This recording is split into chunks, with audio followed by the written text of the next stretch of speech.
Welcome everyone to the Phoenix Report. I am Jack Connor, and this is the moment we've all been waiting for. It's as we record this, it is Monday, May 7th, 2018, and we are here to talk about Avengers: Infinity War, the culmination of 10 years and 18 other movies. This is just, I still can't believe that this movie actually got made. Like, I could have never imagined this, when I was a kid, that you'd have all these different storylines weaving into one big thing. It's really it's incredible. And I finally saw it. I was about a week late, mainly because my wife wanted to see it, and we have a 10-month-old at home, so we kind of had to wait and switch the shift the schedule around a little bit. But I did see it, and I've decided to assemble my own little mini team of Avengers here, starting with, of course, John Walters. What's up, man? I'm here, assembled, ready to go against Thanos. Very cool, very cool. And of course, we have film director Antonio Camuñas. Hey guys, I'm still wiping off the tears from Avengers: Infinity War. Very cool. And last but not least, we have a guy who I've been trying to get on this podcast from day one. He is a guy I have literally known my entire life. And so much of the things I do, whether it comes down to music, whether it comes down to movies, a lot of it was inspired by this guy right here. He is, I cannot overstate the importance of having this guy on this podcast. Finally, he is, he is my cousin. More than my cousin, he's basically the older brother that I never had. Please welcome Rick Mother Effin' Steele. Yeah, woo! Thank you, everybody. Thank you. I am wearing my Infinity War shirt just for tonight. Very nice. And I'm not lying. Like, this guy, Rick basically introduced me to all, like, a bunch of bands that I've grew up loving, as well as DC and Marvel Comics. He basically taught me what Star Wars was, Nice. And Jack surpassed me in 1,000 different ways, guys. 100%. I don't know about that. But I'm glad to have you on here, cuz it's been a long time coming. Yes, sir, brother. I'm here. All right. So guys, Infinity War. We've seen it. I still can't believe a movie like this has gotten made. Like, could you have imagined, growing up that you'd have all these different team up movies and, like, what is this, the 19th Marvel Cinematic Universe movie culminating in this? I think so. Over It 10 is. years, yep.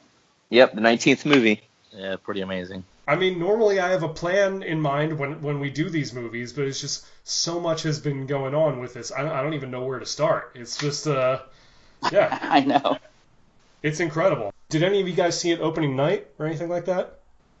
I saw it the Friday morning. Yeah, Friday morning that it came out. So not Yeah, Thursday same night. thing here. Friday morning. John, you've got Movie Pass. I know you've been a couple times already.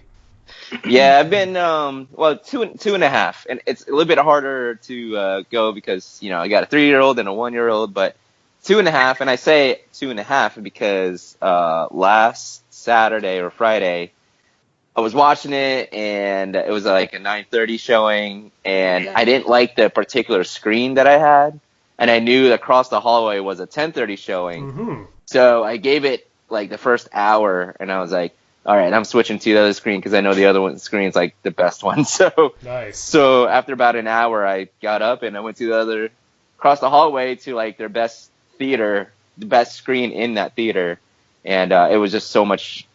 It was a better experience. So that's why I say 2.5. Nice. Did the old sneak viewing. I like it. I did, but I didn't feel so bad because this was like a late night. This is like their last showing. There's like no one in the theater. So I'm not like taking somebody's seat, So I wouldn't do that if it was like a packed house. Very true. Man, several friends of mine have told me how great that Movie Pass is. I really got.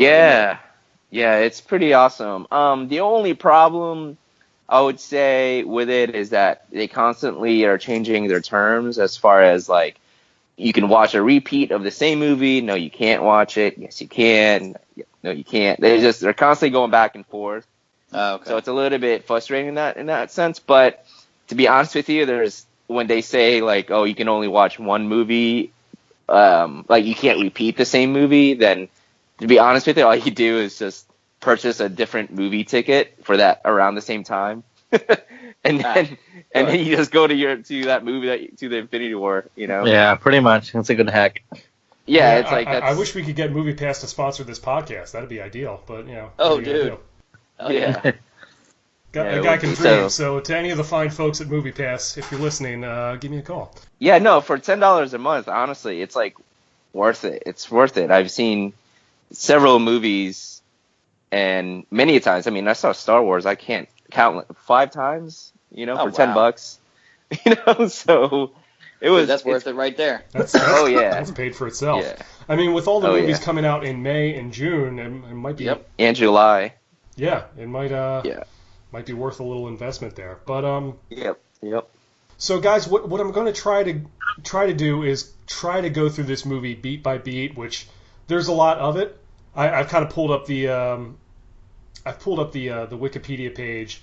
I know, like right now, it's already like shattered box office records. $1 billion. Yeah, and that's already incredible. I mean, I think it might have. Was Avatar like the highest grossing movie of all time before? It was. I don't know, but it was. No. And then Last Jedi beat that, and now Infinity War has beat them all. Yep. Wow. It's actually in in this one. Yeah, and this one is the fastest movie to $1 billion also. Yeah, I believe it. Like, yeah. I mean, but one of the interesting things about that I've talked to my friends about, actually just came to mind during a conversation, is that I guess like the format that these movies are watched in plays a lot role in like how many money these movies make, because they market it like a lot of IMAX and premium theaters, and IMAX is basically double the price of a regular ticket. It's probably true. Even more if you live in a big city. Probably tickets in New York City must be maybe $30, $35 for an IMAX showing. So that contributes to the overall gross, is what you're saying? Yeah, so you can't really. It's hard to compare a movie. I don't know, maybe a movie that came out in 1995 when movie tickets were $4 or $5. That's a good point. Right. Well, I know they do. They do adjust for inflation, though. Yeah, exactly. No, but I guess that's my point. It was really marketed towards premium theaters, like IMAX and stuff. Yeah. So how many people maybe saw it 5 times in IMAX because they loved the movie and they got the money to spend? That contributes a lot, I guess, to box office records and stuff, I think. And to be honest with you, I honestly think MoviePass and other services like MoviePass contributes to it, because the theater and the movie studio, they still get their money. Sure, what MoviePass does is they're the one that eats it, but they're the one that pays full price for each ticket that you purchase. So gotcha. So it's like for all those that have MoviePass and other services, I think Cinemia is one of them. But all that, and so you get people that are yeah, I'm gonna go back. I'm gonna go back. People like us is gonna ruin their business model for sure. Yeah. Because we watch it way too much movies. Yeah, for sure. Well, one thing I can say about this movie is that, I mean, obviously it had a giant ensemble cast. It seemed like a majority of the focus was on. There were a few characters that, I mean, for one thing, it's pretty obvious that the movie revolved around Thanos. He was very much the star of this thing. Yep. But it also it was definitely his movie. It was definitely his movie. You could literally watch this movie and say okay, the hero is Thanos, and it literally goes beat by beat like a hero movie where Thanos is the hero and he's coming across conflict, and finally he, even though at the end there's it doesn't seem like he would win, he pulls it off. You get what I'm saying? He's he's the protagonist in this movie for sure.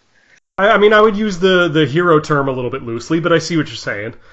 I'm just saying, it just happens to be that he's the bad guy in this one. Sure. I know a lot of it focuses on Thanos, but also on Iron Man, Thor, and the Guardians.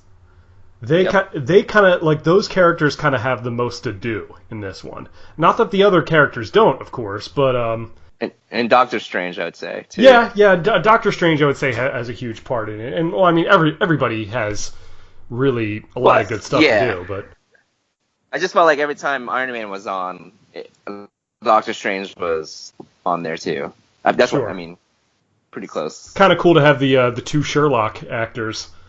Yeah. Oh God, why back didn't and one forth. of them say no shit, Sherlock? Yeah, I think we were all waiting for it. Yes. That would have been awesome. Maybe in part 2.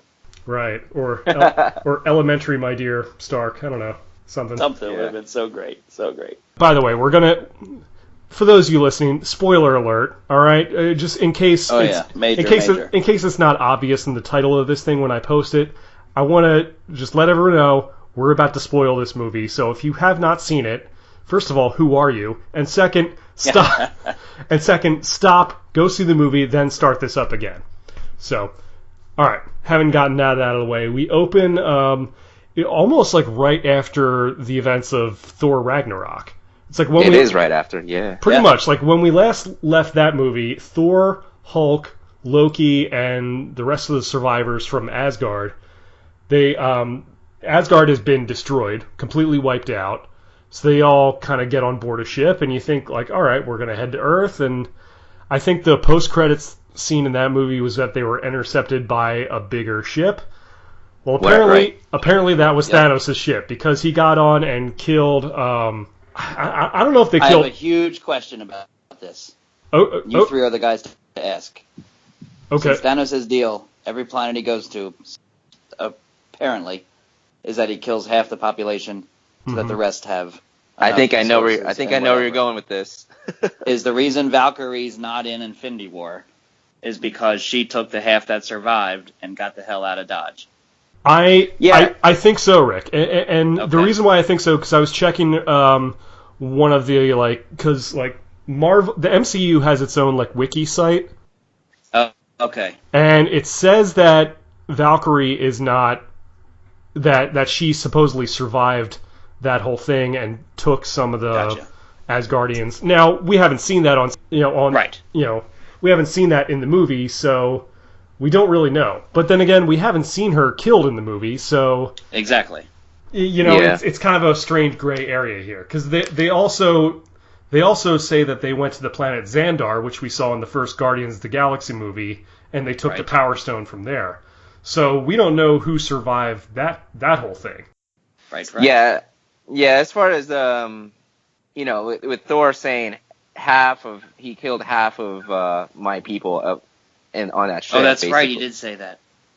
So he said half of my people. So that kind of helps, have opens a crack so that way, Valkyrie and Meek and all the other characters from Thor Ragnarok have a chance to say, oh yeah, they survived.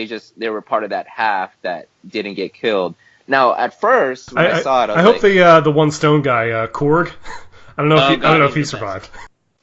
Voiced by the director of the movie. Yeah, Taika. Yep. At first, I thought that the whole ship was blown up, but when I saw it the second time, that was actually only half the ship. Yeah. The opening shot is literally the ship in two pieces, and at the end, when it shows the ship blown up, it's just the front piece. So I thought that was interesting. Fun fact is, the opening of this movie, the very opening, when the Marvel logo was coming up, there's there's a distress call from the ship. This is the Asgardian ship. That's right. Yeah. Need help. Blah blah blah blah. That actually is Kenneth Branagh, and he's the guy. He directed the first Thor movie. Yeah. Yeah, he directed the first Thor movie. Yeah. Also a really great Shakespearean actor as well. Yep. Huh? Yes, he is. So I thought that was kind of pretty cool. And that distress call ended up being the distress call that the Guardians of the Galaxy picked up to go investigate. Very cool. Very cool. So a lot of stuff happening. We immediately open up on this scene, and we see Thanos, and we're introduced to some of his henchmen, some of his lieutenants, and I'm seeing the names. I wasn't familiar with the names before. Again, Rick, you can attest to this. I was more of a DC guy growing up, but but the names were Ebony Maw, Cull Obsidian, Proxima Midnight, and Corvus Glaive. Mm-hmm. So, and again, I didn't really know much about these characters, but obviously in the comic books, that whole group is called Cull Obsidian. but in the movies they made it like one guy. Cull Obsidian is just one guy. Okay. Yeah. So. Yeah, go ahead. No, go ahead. No, please. I have a serious love and hate relationship with the Black Order. The Obsidian Order. And Ebony Maw. No, they're Black Order. Although he's awesome. Oh, God, I wanted to strangle him. Yeah.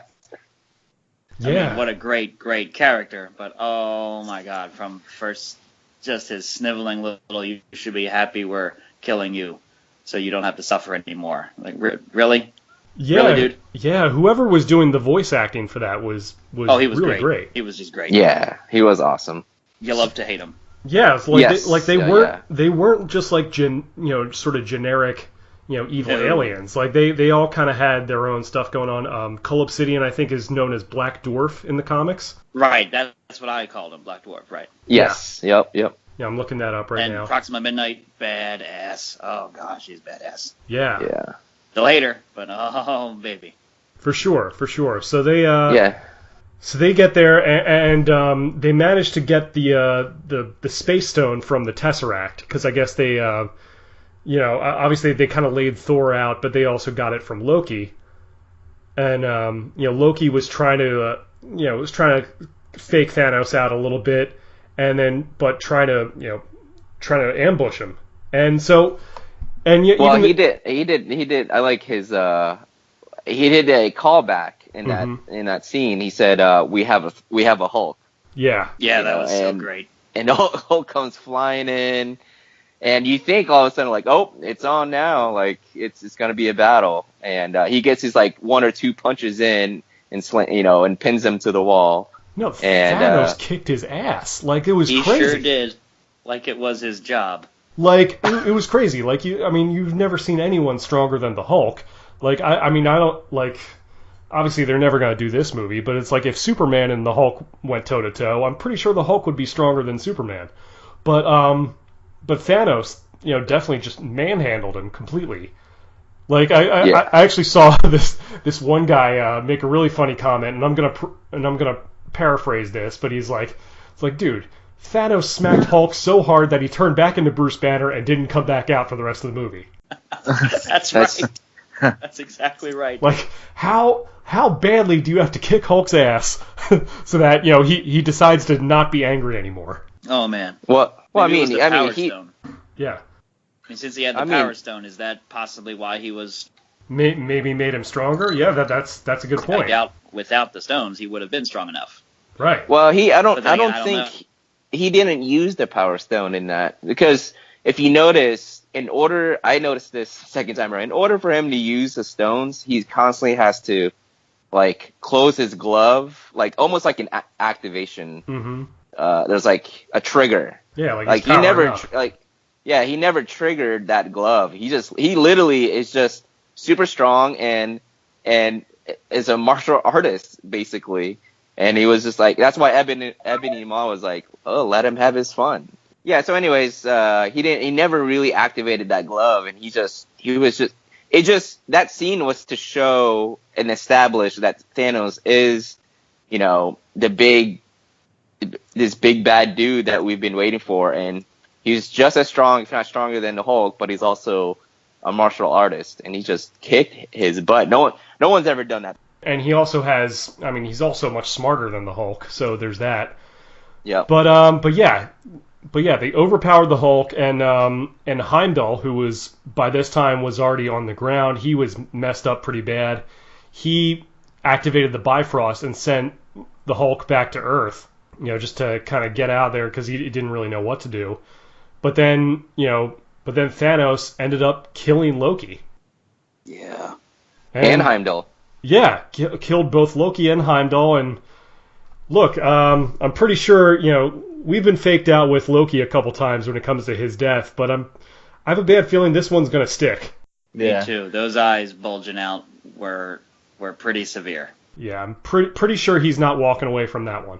But he went out trying to do the right thing for once. I know, and talk about, what a character arc that Loki has had over the last couple of movies. Just starting out as a bad guy, where he's kind of a good guy, then turns bad, does some horrible stuff, then kind of has a little bit of redemption, and then goes then redeems himself in Ragnarok, and now kind of goes out like a hero. Like, that's incredible. Oh my god, I agree. Loved it. Loved his character. One of my favorites of all time. Yeah, he was one of those villains where it's like he was just so likable that he ended up becoming a good guy because people loved him so much. He's adopted. Yeah, exactly. The only thing is in this one, I do think Loki's dead personally, like permanently. But if you notice, Thor, when he's talking to Guardians of the Galaxy, he has a line in there that says, and this time, like he says, like, and he might be truly dead this time, or he might not come back. Good point. So yep. I was like, well, I noticed it, and I was like, is that like just Marvel's way of like, well, let's just keep an opening just in case? I think I feel like they were just kind of acknowledging that and joking about it, and be like, yeah, no, I think I don't think he's faking this one. I think he's gone for good. Damn. Yeah. Because, but I mean, look, what a great arc he's had over the last couple movies. I mean, I don't know what more you could do with the character, so I'm okay with it. But yeah, so then we cut to the Sanctum Sanctorum in New York, and the Hulk crashed. I had a question. I'm always wondering, why did Heimdall choose Hulk to put on the Rainbow Bridge to send back to Earth? Why didn't he choose Thor? That's a good question. I have a theory. Oh yeah. What's that? Just real quick. I mean, he didn't have much time, and I kind of thought it's a great question. I was thinking the same thing when he did it. Yeah. Exactly the same thing. My first thought is he's thinking Thor can survive. Yeah. If the ship explodes, where Banner possibly can't, Hulk possibly can't. No, he wouldn't. Yeah, he wouldn't be able to survive. It's true. Yep. And maybe two, someone needs to tell everyone else what's coming, and Banner knows who to tell. But then again, Thor would too. So yeah. Yeah, Thor. But no, your first point is probably makes the most sense. That he knows that Thor can survive out in space if need be. Yeah, for a time if need be. And probably I think Thor was actually being held by Thanos at that time. I think so they might have kept him. Yeah, so he couldn't. He probably didn't want to risk sending both Thor and Thanos to Earth if he did that. Oh, so yeah, yeah. Very good. No, but your point though about Thor probably surviving a little bit longer than Banner is probably the best line of thinking. Gotcha. Real quick side note. Real quick side note. I don't know if this is true. We'll have to look it up. Someone was recently telling me that a long time ago in the comics, one of the only other people to have beaten the Hulk was Spider-Man. And the way he did it was he told the Hulk a joke that was so funny, the Hulk couldn't stop laughing. He turned back into Banner, and then Spider-Man whooped his ass. That's amazing. Oh my God! I wonder, could that be true? If the Hulk starts laughing, could he turn back? I want to see that in a movie so bad. Yes. Oh my God. That sounds like funny. That sounds like some crap that Deadpool would pull off. Oh my God! Yes. All right, sorry. Continue. That is amazing. I want to read that so bad. But yeah, I liked even before like Banner crash landed back in the Sanctum, there was a cool little back and forth between Doctor Strange and Wong and. Oh yes, who has no money. Yeah, it's like you can't pay for a sandwich with enlightenment or whatever. Right. It was nice that they get in those little quips like that, which was perfect. Then all of a sudden, Bruce crashes. And he's Bruce. He's not the Hulk, and he immediately tells them Thanos is coming. So Strange goes and gets Tony, who's we have a scene or two with Pepper Potts. Gwyneth Paltrow's in for that. Yep. And it's kind of interesting. And the first hint of the bleeding edge armor. Yeah. So it's like makes me think he got the idea from the from talking to T'Challa about some of the nanotech armor. Heck yeah. And but he was talking to Pepper about possibly and they're engaged by this point. They were talking about having a dream about possibly having some kids, and maybe him kind of slowing things down finally. And but of course Doctor Strange comes in and says it's like, hey, we need you. Thanos is coming. So they so he brings So he brings Tony to the Sanctum Sanctorum, and we finally get to see those two guys interact, and it was nice. And then the space donut. Yeah, then the giant space donut shows up, and we had kind of seen that clip of Peter Parker seeing that he's there in the school bus and having Ned pull off the distraction and that slip was so out. great. It was so great. We're all gonna die.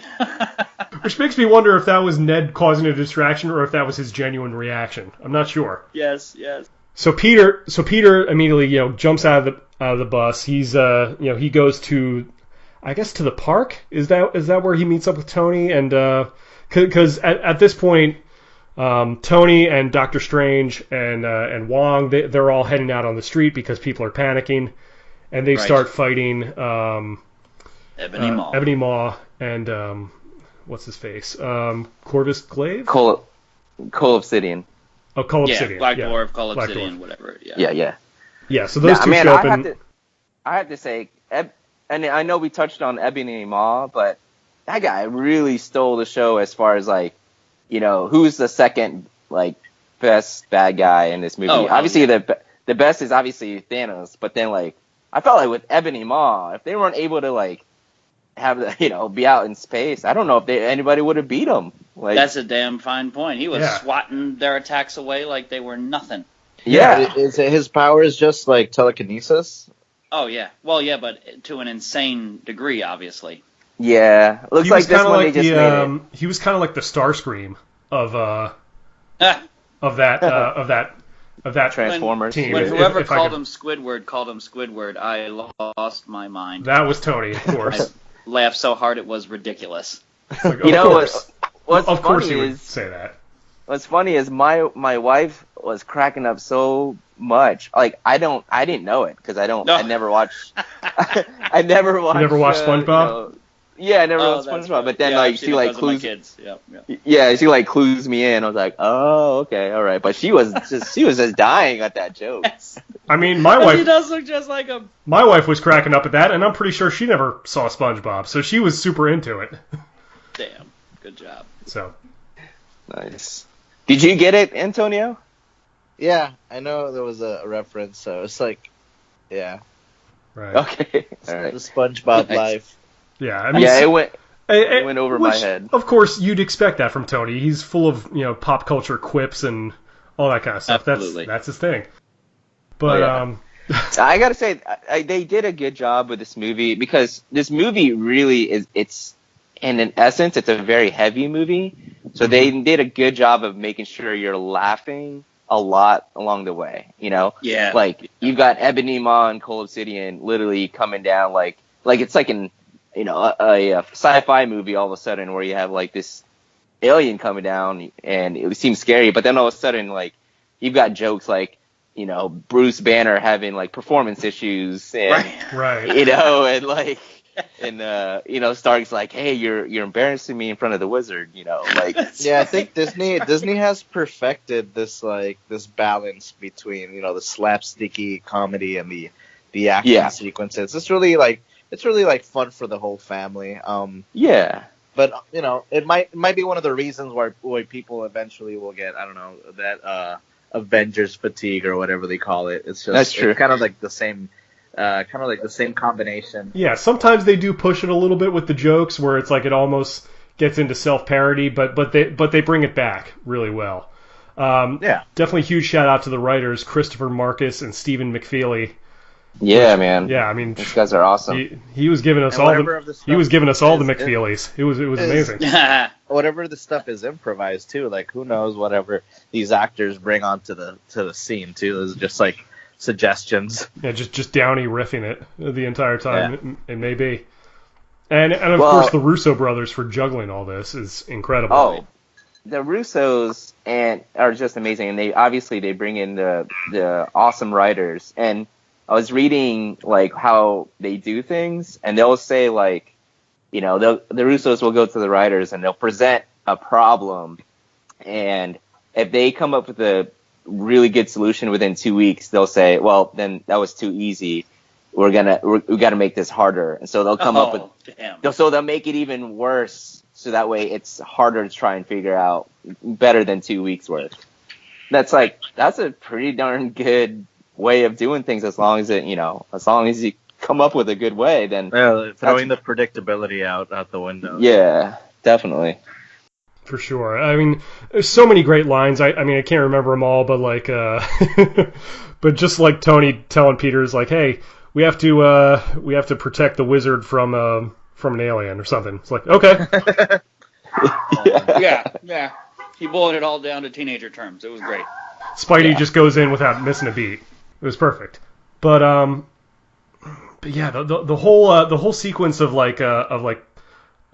Spider-Man and Iron Man heading up to the spaceship, getting where it's almost suborbital. It was just incredible. So in this sequence, in this next sequence, they actually get launched into space. But I have a question for you guys. Like, the first viewing for you, did it feel like the movie was a little bit did it ever feel kind of like a cluster frack? What is like moving too many locations at the same time? Like, there's so many characters and so many different planets and ships and stuff. Did it feel like we were going back and forth too much, or were you guys just like accepting just like everything that came at you at the screen? Because I've only seen it once, but it kind of reminded me of the whole Rogue One first half, where it's like we're just juggling so many different characters and planets, and like I don't know, I was like a little bit overwhelmed, I think, in the beginning. I don't know if you guys felt like that. Yes and no. I mean, because we kind of expected that this was going to be the case going into it. Like, everyone kind of knew what this movie was going to be. And for me, I mean, yeah, it's a lot to take in, but I thought they handled it about as well as anybody could have. Mm-hmm. That's my thoughts on it. John, what were we going to say? Yeah, no, it's practically the same thing where, like, when I was watching it, like, I did notice, like, okay, we're jumping from character to character and, place to place, planet to planet. But I felt like you kind of had to, and you kind of expected it, that, like, hey, I'm watching this Avengers movie. It's like Avengers 3, the 19th movie. So it's like, it's almost like that helps you to accept, like, what's going on in this story, as long as you can follow along, like, decently well when they switch modes or switch scenes. I don't want just a quick scene of this and a quick scene of that. Like, give me some story beat at least in each scene, and I felt like that's what they did to help you follow along. And they did that so well that in the end, to me, the 2 hours and 40 minutes, it ended up being kind of short. Like, it didn't, not short, but like, it wasn't as long. It didn't feel like a long movie. Yeah, it was pretty. Right. The pacing was pretty well. For sure. Yeah, definitely. It moves absolutely, and I think Kevin Smith sort of summed it up in like comic book terminology, where it's like you would have a giant-sized annual. That's kind of like what this movie was, where it's like you would have a big, sort of like, I guess every year you'd have a giant comic book that would have all the different characters and having this one big story arc, and that's basically what this movie was meant to be. But yeah, I mean, just so much was going on, and it's tough to go through this beat by beat because I feel like I'm missing out on something every time I do it. But they managed to go. Yeah, they managed to go into Scotland. You had the other two, Midnight and Corvus Glaive.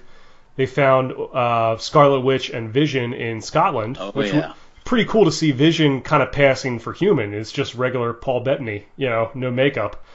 But they found that because they were going after the Mind Stone, which is basically built into him, helped create Vision, and we also got to see Cap and Falcon and Black Widow show up, all in different. Did this happen to any of you guys in the theater I was in? Like John, I'm sorry, like Antonio, I only saw it once so far. That's fine. So did I.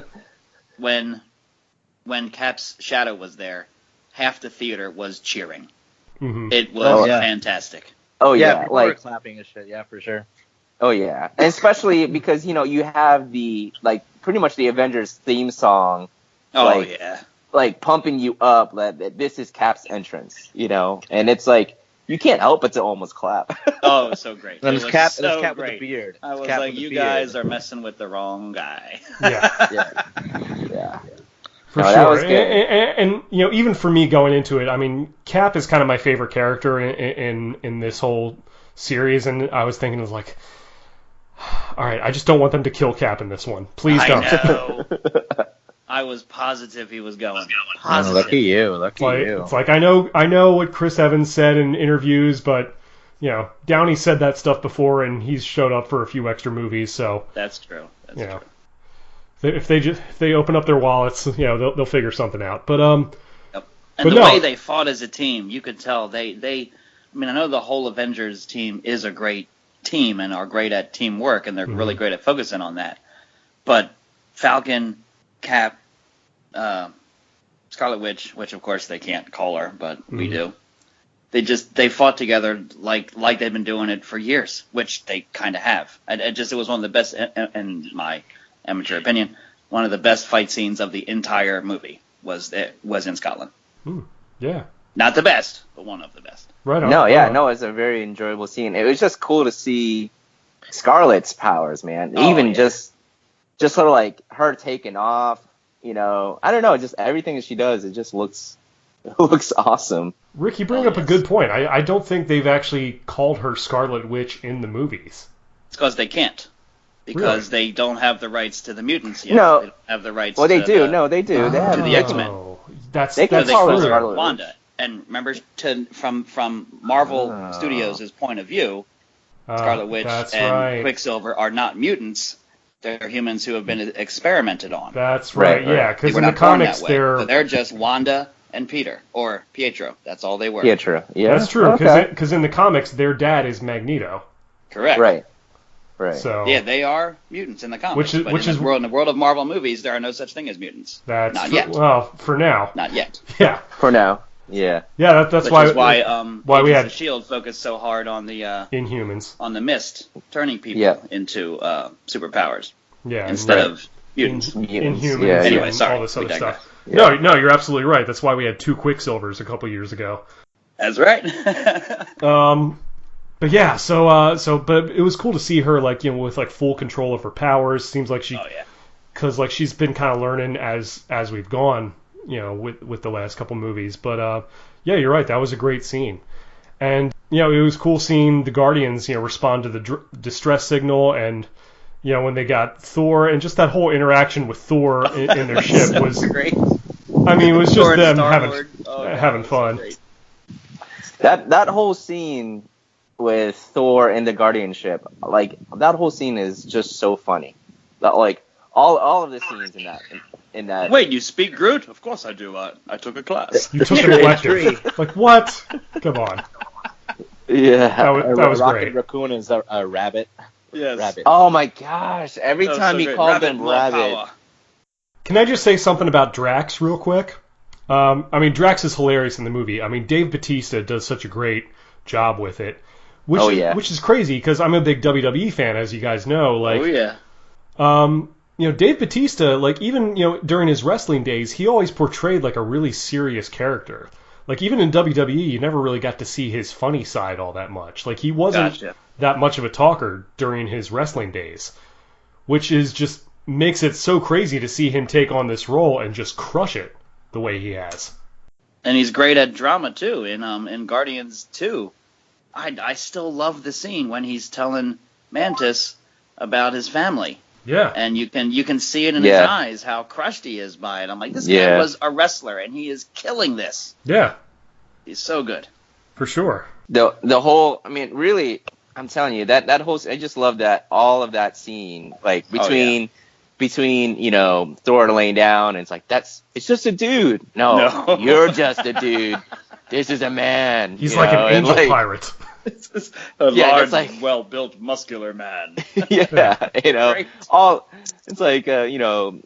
Quill, you're one sandwich away from fat, Going back to his Parks and Rec days, they were totally busting on him. Oh yeah, and he's worried about Gamora checking him out, and he's like, whatever, he's yeah, and Quill, when Thor was wanted to take the extra pod, Quill ends up lowering his voice. He's like, "Yes, you will not take this pod today, right. sir." Are you mocking me? No, you're mocking me. It's perfect.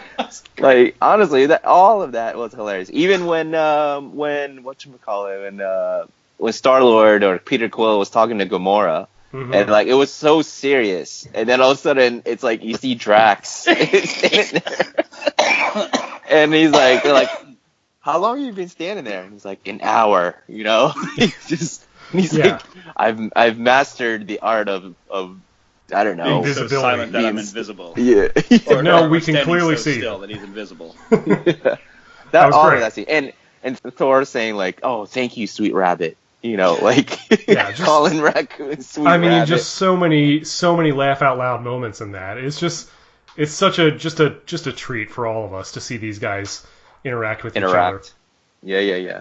So Rocket and Groot end up going with Thor to Nidavellir, I believe is where it was, where they meet this guy. They meet Tyrion Lannister. Yeah. How perfect was that? I was like, So is that Peter Dinklage? And he's a giant. Yeah, I'm like, oh yeah, they made him a giant. That's perfect. That's like a dwarf giant. And yet he's a dwarf, right? He's a giant dwarf. Yeah, I was like, that's amazing. Yeah, that's perfect. Why wouldn't you do that? And, yeah. And then we learned that he's the one who actually forged the gauntlet for Thanos against his will. Yeah. Yeah, that's right. Yeah, that's and awesome. So could that mean that the mold for it is still there? Huh. Well, the mold is still there. I mean, we saw it. Oh yeah, that's right. Duh, that's right. Yeah, we saw it because I mean, like he didn't show it to him, but it was in the shots. It was in the shot. And then that's right. and then they called him out on it, like, hey, why did you make this? And then he ends up explaining like, it was against my will. You were supposed to protect me, or protect us, and all that stuff. So it actually that helps to know that, like, or answer the question, why is Thanos now doing it? Like, why is he now doing it by himself? Or, and it's because he needed the gauntlet made, right, to harness all the rings. Yep. Yeah, it's not like the gauntlet was there the whole time. Good point. Great point. For sure. And I just love the name of Stormbreaker. Oh yeah. Yeah. I'm like, geez, I wish I heard that years ago. Otherwise, my band would be called Stormbreaker. Yes. Close enough. Vertebraker's still great. Yeah. So in the comic books, Stormbreaker is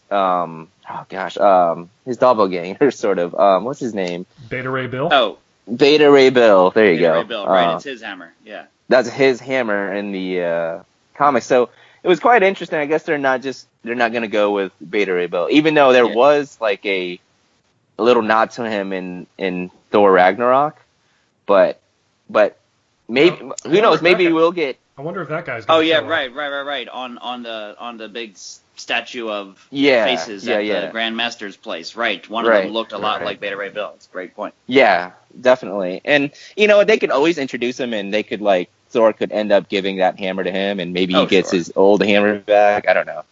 Yeah.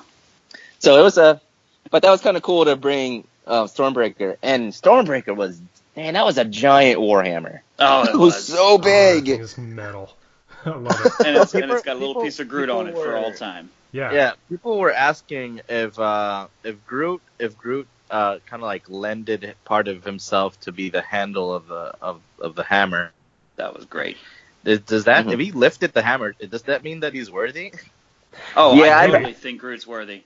I've heard that before, and I've heard somebody else say, like, basically once he's cut off that arm, it's no longer him, it's no longer his. Just like that hammer was not like fully formed Stormbreaker until they had a handle. So so in the same way, it's Groot. It's no longer Groot when he cut off his arm. Okay, gotcha. Yeah. Okay. That would be pretty rad if he was worthy, though. Well, I play a game called Marvel Future Fight. Not that it is linked with the company, except the company does obviously authorize it. Mm-hmm. And in that one, Groot is worthy, and there's a version of Groot you can play. Nice. Where he has the hammer, and he's incredible. I mean, I just wonder what Groot would have to say when he finds this news out. I can't imagine. Oh, I know. Many things. I mean, he has so much to say about it. I imagine. He could probably sum it up in 3 words, but So during this when they forged the hammer, there's one thing that I really don't like what they did, and I noticed it the first time, is that, it's fine that Thor can survive space. Okay, you got me on that one. I can follow along, but when he was out in space trying to move those rings, he's like huffing and puffing and just breathing. That's a great point. That's bullshit. Just so so exhausted. And I'm like, what is he breathing? Like, what? What? This is where we draw the line. Well, it's one thing to like subtly breathe, but it is just like inhaling and exhaling, like exhausted. And I'm like, that's a great point. But technically, as like, if Thor is technically just like a god, can he just like survive any type of situation like that? Well, I think he's not really a god. He's just an alien with incredible. He can be killed. Strength and all that. Oh, so he's not at the level of like his father as him as a god. Even his father is not a god. That's just what the ancient Vikings thought they were, because they had no knowledge of other worlds. So not even like half god, like. They're just super strong, with incredible like strengths and feats, can survive space for a long period of time. Endurance, but it's not. They can't like. They're not like. I have another question along these lines. Thor would drown, for example. He would totally drown in the water. Doesn't Loki call himself a god, or do you just think he's a god? He's god of thunder. You got Loki, god of mischief, and Hela, god of Hela, whatever it is. Goddess of death. Or goddess of death. Yeah, that's it. And I mean, they're just basically, they just have a superiority complex. Even for Asgardians, actually, they have superiority over even Asgardians. True. Exactly. Yes. So that's why they're more like. That's why they call themselves like we're gods, but they just have like superior abilities. Let's say God with a small g. Right. Yeah. There you go. With a lowercase g. Yeah. Here's something I found funny, kind of along these lines. When the Guardians met Iron Man and Spider-Man, are we to believe that the Guardians all speak English? Yeah, well, you just have to take it. The whole language barrier thing. You just can't have so many different languages and have and read in whatever text. Did somebody can't have that. Somebody slip in a universal translator from the Star Trek That's exactly what I was going to say. That they must have them, but they never talk about them. At least Star Trek tells you that's how they do it. I mean, it's cheap. Kind of like those invisible earpieces that the Avengers always seem to have. There you go. Yes. Yeah, it makes sense that Peter speaks English, but when he was taken by the Ravagers as a child, why would they speak English? Yeah, exactly. There's really no reason why they would have. And the whole invisible earpiece, like when Spider-Man was on that ship going off to space, he didn't have his new suit yet. Right. So how is he talking to Stark? That's a great point. Yeah, it's like everyone in the Marvel universe speaks American. That's how it goes. Pretty much. Speak American. Thanos. Speak American, okay? Right. Yeah, although they did have M'Baku say like one little phrase in his native tongue. Right. Oh yes. He said like of course, brother, or something like that. But like Afrikaans, okay. There's your little bone, There you go. Like. All right. That was English where I I'm a drew condom. the line That's here. Yeah. No, I'm just kidding. I like the scene where Thanos ended up taking Gamora to that other planet, Vormir, where we saw the freaking Red Skull. Oh, I screamed. It was so great. That was awesome. That was so awesome. I was not expecting that at all. Nope. That was such a good callback, because we never really saw what happened to that guy. He got sort of zapped away. I just assumed he was dead. Yeah, I just assumed he died. Which, I mean, I always thought he was such a cool-looking villain. I mean, Rick, when we were kids, I remember you showing me all these trading cards of stuff, and I remember seeing the Red Skull. I was like, oh my god, that looks awesome. I still have those cards. I still have that set. eBay. Which it was it was the Marvel. I don't remember what it was called, but it had. What was 150 cards? I don't remember what anniversary it was, but it had every major character, and the cards were just beautifully done. Oh yeah, are those like the Pepsi cards or? Not Pepsi, no. You had to buy them at. God, I can't remember what they were called. Yeah. I can't remember. They're packed away. I'll look them up sometime and I'll send you guys the info. Yeah, but it was perfect. I mean, when I was a little kid, that was my introduction to those characters. You'd be like, okay, this is who this guy is, and this so and so forth. Which fun fact on this Red Skull is that was not Hugo Weaving. No. I thought it was. Me Yeah, too. I know. I didn't know it was until later. He but... said he wow. doesn't want to do Red Skull anymore. He's not. Yeah, interested. he's damn. just, even though he's on contract, he's just emphatic that he doesn't want to do it. So they ended up getting this actor from other, like, he's known for other things, but he's really good at, like, impersonations. So, like, Hugo's voice either. no, that was his voice. That was Yeah, was the actor. His That name wasn't is- Hugo's voice. His name is Ross Marquand, and Yeah. I think he might be on, like, The Walking Dead. Yeah, that's it. He's on The Walking Dead. Yeah. But he's like, but that was him impersonating, Yeah, his Hugo's voice and everything like that. So, impersonating Master Elrond. Yeah. and I totally bought it. And I was Agent like, wow, they got Hugo Weaving back. Right. Like, and it looked like him. It Sure sounded did. like him. And dude, how awful was it that I saw it coming a mile away? Oh when- yeah. When Gamora starts basically Mhm. putting Thanos down, like, and I'm paraphrasing, you're so stupid. Yeah. You've lost. You have to sacrifice Yeah. something you love, and you don't love anything. Yeah, as soon as they said that, like, you kind of, like, saw Thanos give a look and be like, oh, I know what's coming. Yep. Yeah. Oh, we skipped over a scene about, like, when they went to go grab the Reality Stone. Oh, And, yes. That was, that was wild. Like, what? That was one insane. surprised me. I did not see that coming. Now, was that the ether? I mean, I knew he was going to get it, but I didn't see that whole Yes. fake out coming. Was that the Yeah, ether that was- from Thor the that was- Dark World? Was that the reality Yeah, that stone? was the ether. Yes. Yep. Yes. The ether. Yes. Yeah, that was, And that was trippy. that was a really cool scene. Like, that whole Yes, it thing, was. because it showed that, like, Gamora still loved Thanos, even though she doesn't agree with him at all and knows that he has to go down. Yep. She still had a love for him, It's just a father figure, yeah. Yeah.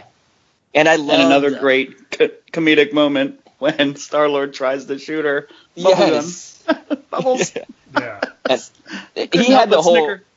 Well, that scene was actually important because it showed that, like, he is a father, because he goes, Yeah. he's like, he tells Quill, like, oh, the boyfriend, Yes. and yes. like, and This of is who course you're bringing home? Yeah, but then he You ends get up me? like, he makes sure that he can't hurt Gamora, but then when Quill pulls the trigger, he's like, I like this guy, like, this guy's bold, okay, but then he leaves. You're But all right. That scene was important because all of this stuff allows you to kind of connect a little bit more with Thanos. That Yep. he's not just like some one-dimension bad guy, Oh yeah, I mean, if not for his methods, his logic, twisted as it is, makes Yeah. a disturbing kind of sense Yeah, yeah, definitely. in a little way. Yeah. I mean, you definitely understand, like, why he's doing what he's doing. I mean, it's complete bullshit, but it's It not, is. Yes. But he's pardon my not French, but crazy, it's right? He's yeah. not crazy. He's evil. He's Lex Luthor, buddy. yeah, He is lawfully evil. he's doing what he thinks is right. Even Exactly. though Yeah. it's totally wrong. He's Darth Vader. He's Lex Luthor. If everyone There would you just go. do Or- what yeah. I say, Or Ra's al Ghul. everything will be fine. Yeah. And I'll kill you if you get in my way. Yeah, like you said, he's like Lex, he's like Ra's al Ghul, he's, one of those kind of guys. Absolutely. But that scene was so cool because, I mean, it was a complete reality change. Because, like, when, Thanos reveals himself, all of a sudden, the whole place starts showing that the whole place was actually on fire and destroyed. It wasn't like this nice, neat place, Which probably means the poor collector was dead long before we even got to that scene.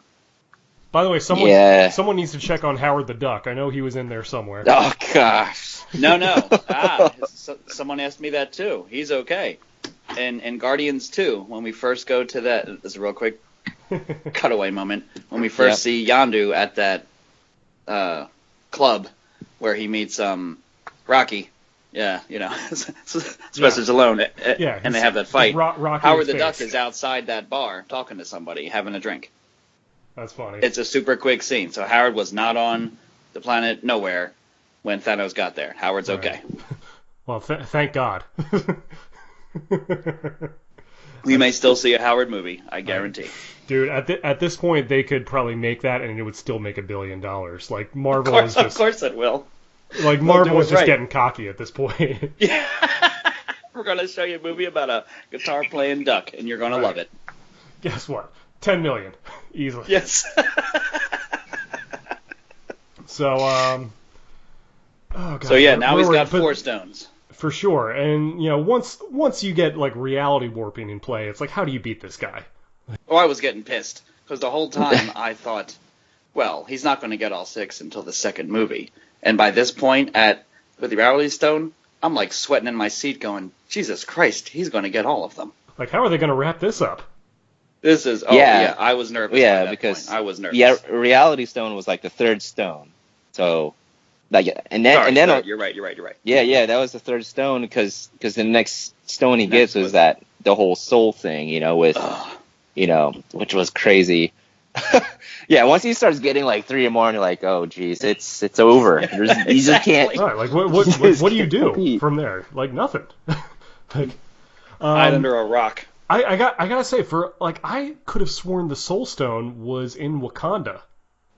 That's what I was thinking. Yeah, I was didn't we thinking talk it about was in the asteroid, that event that crashed and gave the Black Panther his power. I thought somehow that's what they were going to do. Because, like, why else would he be able to talk to, like, his dead relatives? Like, that was... Like, how are they going to explain that? I guess it's just some other explanation, but That's great point. Yeah, I really thought it's that's what it was going to wind up being. It's kind of weird. Weird. Like, Yeah, what'd you Maybe think? that's why... There was something in that vibranium, man. I'll tell you. What were you saying, Antonio? No, I just think, like, maybe... Because at the point that we're at with, like, social media and all these things on Twitter and all that shit, I think they might get a hold of, like, all these theories and stuff, and they might go, like, exactly the opposite direction just to, like... Oh, great point. Kind of like misguide people, and, if everyone thinks... Although, there's probably a storyline already, but I think that's, like, direction movies are heading is, like, they get like audience reactions, and they in real time, like they can, like when they're in production or like pre-production, like in real time they can put out like a little teaser and see audience reactions, and sure. we're getting a lot of, and I think they're doing that on purpose, like a lot of trailers and teasers that have a lot of clips and stuff that are not even in the actual movies. Starting, obviously the extreme example is Rogue One. But that was a whole other reason why it was changed. It was just like the quality of the film wasn't good. But yeah, I don't know. Like they can get audience reactions. Like they have their focus groups and everything, and they might show them things and say like, "Do you think this is gonna? Yeah, like this is too predictable. Let's write something else." Like you said, like even the directors are challenging their writers to come up with, like less easy things for them to pull off. Just so it's better for the audience and their expectations can be like really broken. Oh yeah, for sure. And several of the actors I heard said things like they filmed multiple scenes, that they didn't know which ones were going to be used, and were different in how they would resolve certain things. At the ending, there was multiple possible endings. I mean, even Tom Holland said that he literally didn't know how the movie ended because they didn't tell him. Is that well, the Russo? Yeah, when the Russos actually gave out fake scripts. Oh yes, that's it. I heard that too. How insane is that? But what a great idea. Yeah. And the result is there. Like when you're going for a film that is possibly going to gross, $1 billion in, like basically a week, from its release, then you have. I mean, it's Disney, and it's like basically the biggest. What's one of the biggest movies ever released? Like all the star power, all the heroes, like they have to make sure these things are perfect. That's how they do. Like I think most of the Star Wars movies are the same. Like they are so worried about really making something that will not fly with anyone, that they really go through the process of making things as perfect as they possibly can. Oh, I mean, they succeeded in this one. And the sad thing is that Star Wars fans are going to complain no matter what. Not this one. Like, at least have 50% of, have a divide. But you can't have everyone hating the product, or else you're not, the No. stock, the shareholders are not gonna approve. Yeah. Yeah. Well, we won't go into a whole Star Wars talk, but I loved Force Awakens. I loved Last Jedi. I did. Ditto. And I have no problem saying it. In the end, it's all a business. In the end, so It is, You really it gotta is. take care of the product, and if Yep. it costs them a little bit more to shoot a couple of different endings and switch them out and see what the focus group says, then Yeah. Yep. they probably do that. Yeah. I going back on the whole Soul Stone thing is that I'm glad they added that piece in there. I'm glad it wasn't in Wakanda, or well, actually, I am glad it's not in Wakanda because there were so many of these Infinity Stones on Earth that I couldn't stand it. Like, Yeah, it was, great point. He's like, you have all shouldn't be these so close powerful. Yeah, like what the heck? But anyways, with the Soul Stone, it was nice because that was a nod of like the Infinity Gauntlet storyline as far as like, and in the comic book, Thanos went on a quest to get all these stones, and there was always some kind of like puzzle, or he had to like outsmart, or he had to give up something, or he had to do something to get the stone. Yep, I remember. And and like with the Soul Stone, obviously the thing was like he could not get it unless he gave up something or somebody that he truly loved. And that's like, I just love that to me that's a nod to the entire Infinity Gauntlet where when he turned around and that tear was going down his face, that was awesome. I nearly cried for him. I was like, oh Jesus, Christmas, here it comes. Yeah.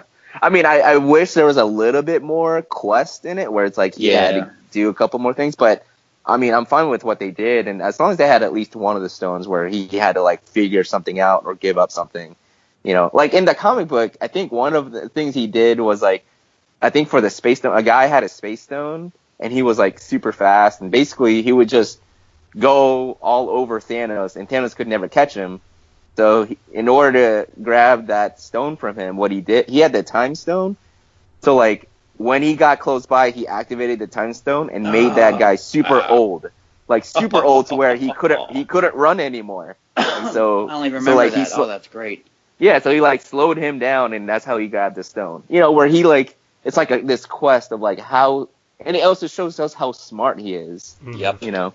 So, but anyways, the Soul Stone was kind of cool, and I felt so bad for Gamora. Like, yeah, that's damn, horrible. So the other thing about that too is the Russos did say recently, like this past Friday, they were talking at a high school, and they said that Gamora is in the Soul World, which is a pocket dimension of the Soul Stone. Within the stone, yep. Basically within the stone. But is it just because she was sacrificed for it, or is everyone who dies is basically in the Soul Stone? I mean, they only talked about Gamora, but the way I am seeing it is if you're affected by the stone, that's where you go. You're in a pocket dimension. But they did confirm, the Russos did confirm that Gamora is alive in the like Soul World. Oh wow! So theoretically, they could bring her back from that. Yeah. Or at least we could see her within that world.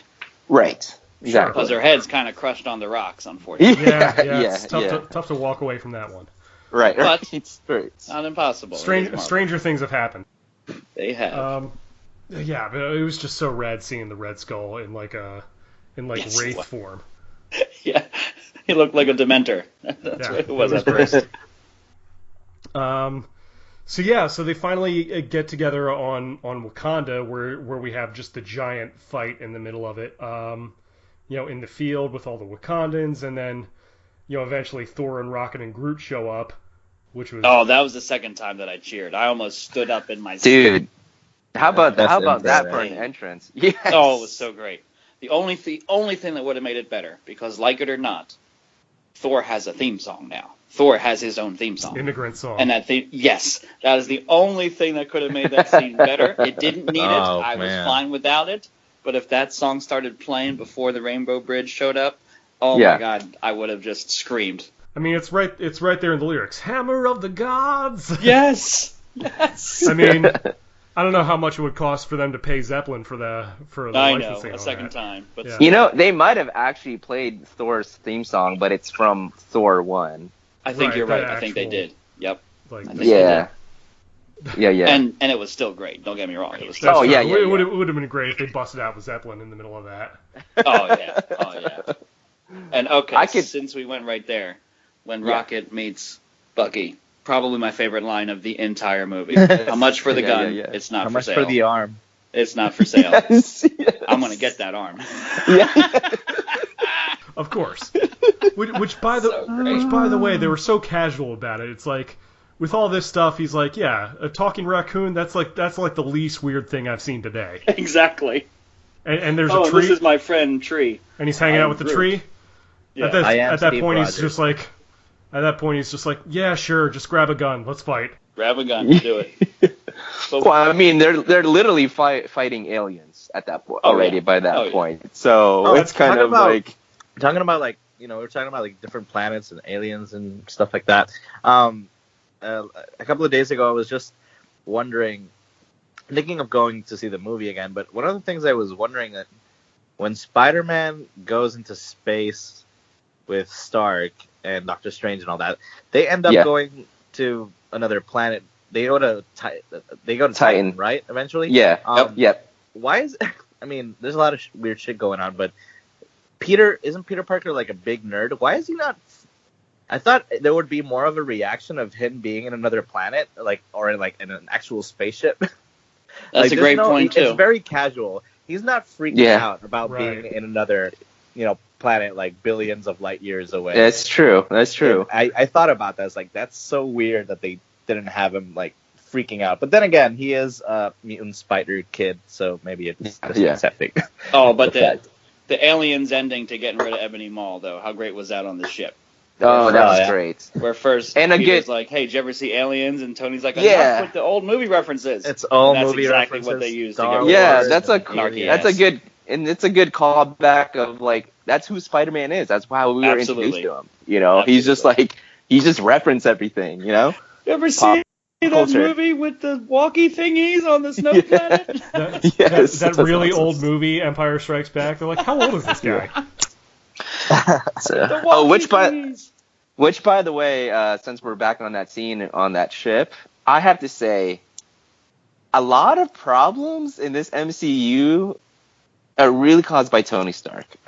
Oh my Like- God, yes. Yeah. I mean, the guy. You can what's go up, on a Ultron? list of things. Yeah, what's up, Ultron? And I mean, there's like a dirty list of things. But anyways, like in this one, Doctor Strange's like, okay, let's turn the ship around. That way, we don't give Thanos the time stone.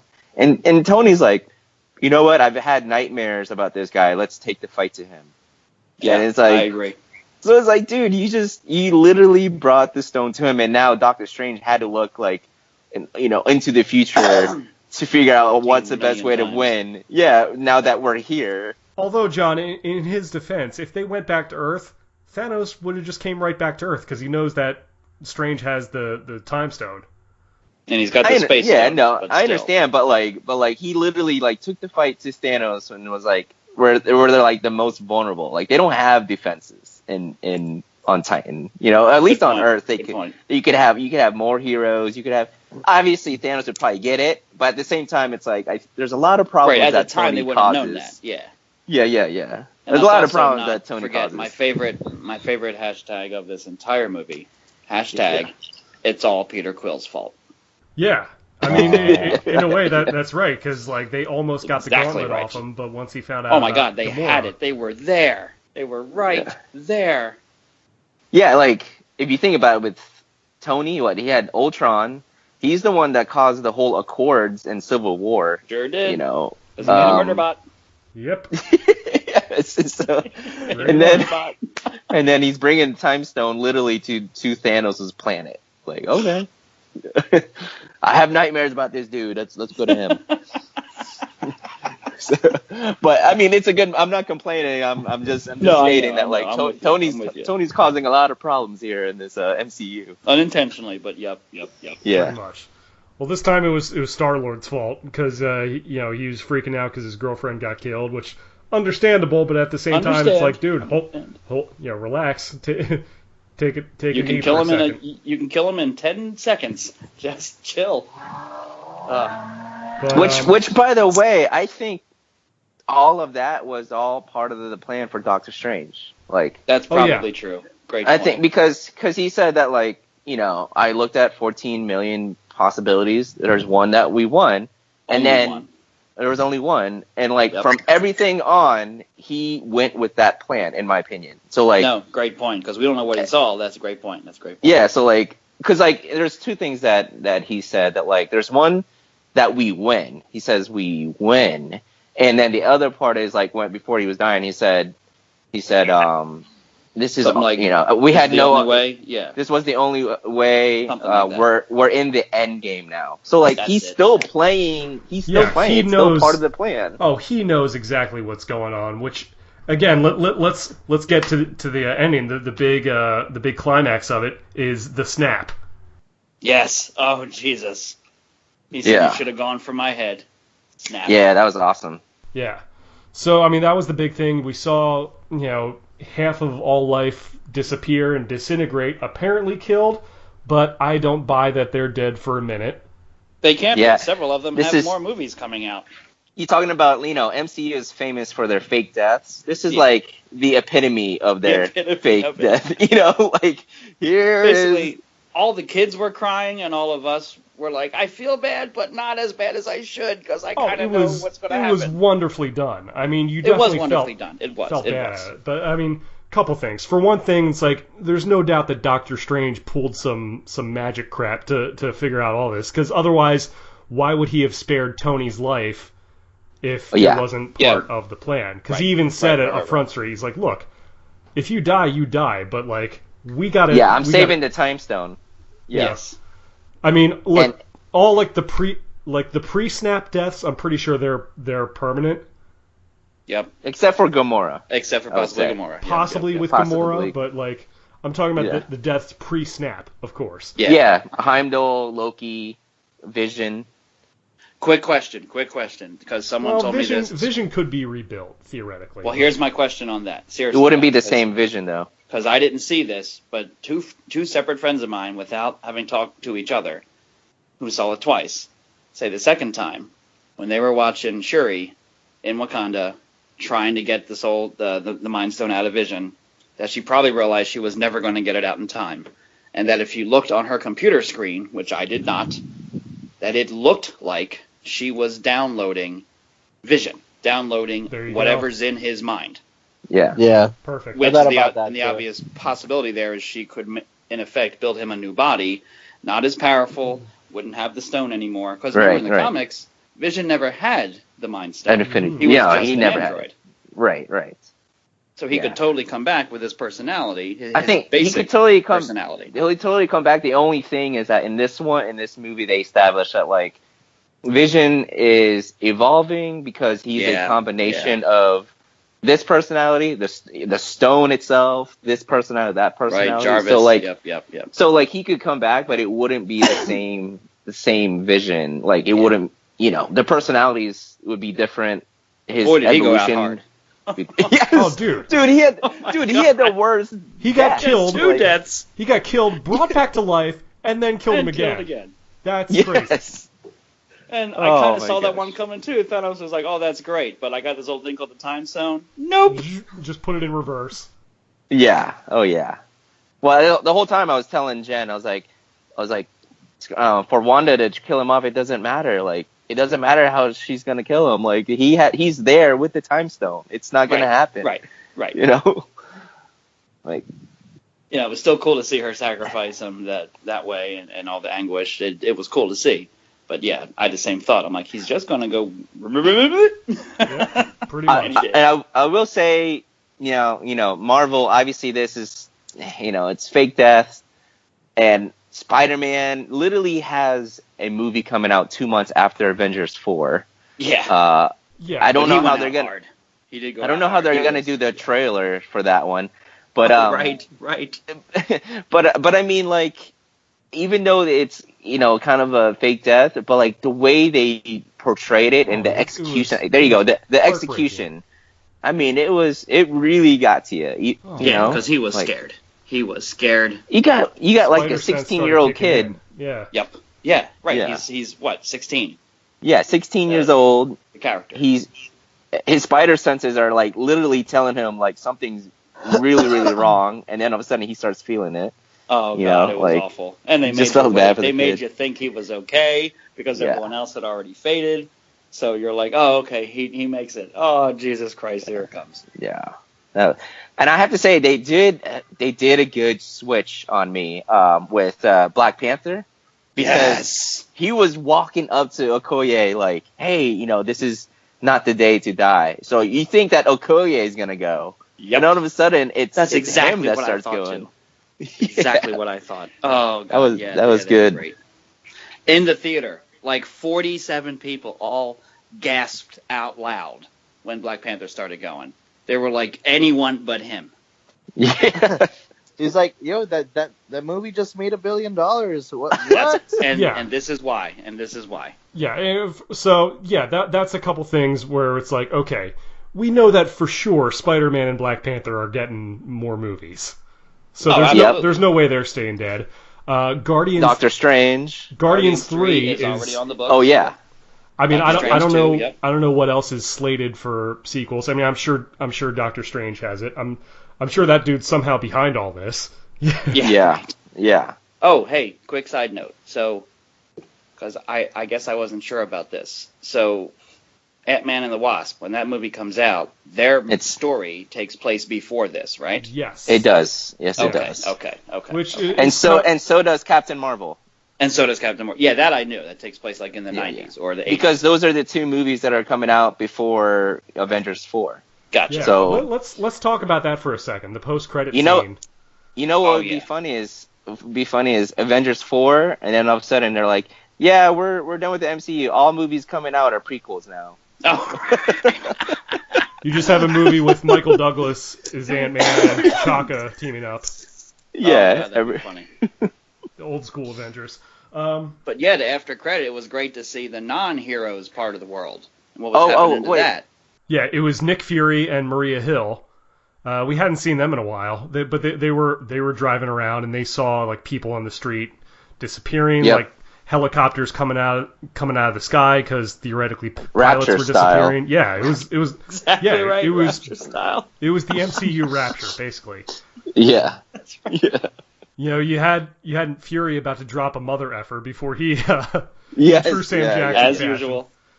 But like he whipped out like what looked like a beeper. Basically. Yes, it did. It looked like a pager. Yes, it did. From the 90s, and you saw the Captain Marvel symbol. Yes, I cannot wait for my Brie. Now, I don't really know much about her. I don't really know much about Carol Danvers. I know she's a big deal. Yep. But I know she's experimented on by the Kree. Yeah. There you go. There you go. Yep. She can absorb energy and then blast it out in incredible amounts. She can fly. Survive in space because of like an energy shield that she projects around her. Crazy strong, maybe not Superman strong, but really strong. Probably like on par with Green Lantern, maybe. I don't know.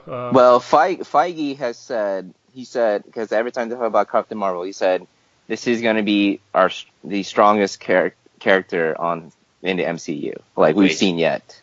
Well, so I don't know. Well, I don't know about like stronger than Thanos, but I know this is like stronger. The strongest hero. So it probably seems like she might be stronger than Thor. Yeah, but where has she been in the past 3 hours during this movie? No, well, that's it. Yeah, great point.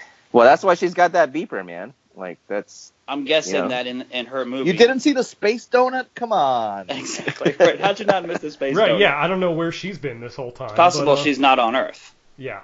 That's what so I guess we're gonna get that answer in her movie, which comes out I want to say next March. So it's a little ways before that, but that's going to take place in the 90s. You're going to have a younger Nick Fury in there. You're going to have Phil Coulson in there. Yep. And Ronan. Yeah, Ronan the Accuser is going to be there.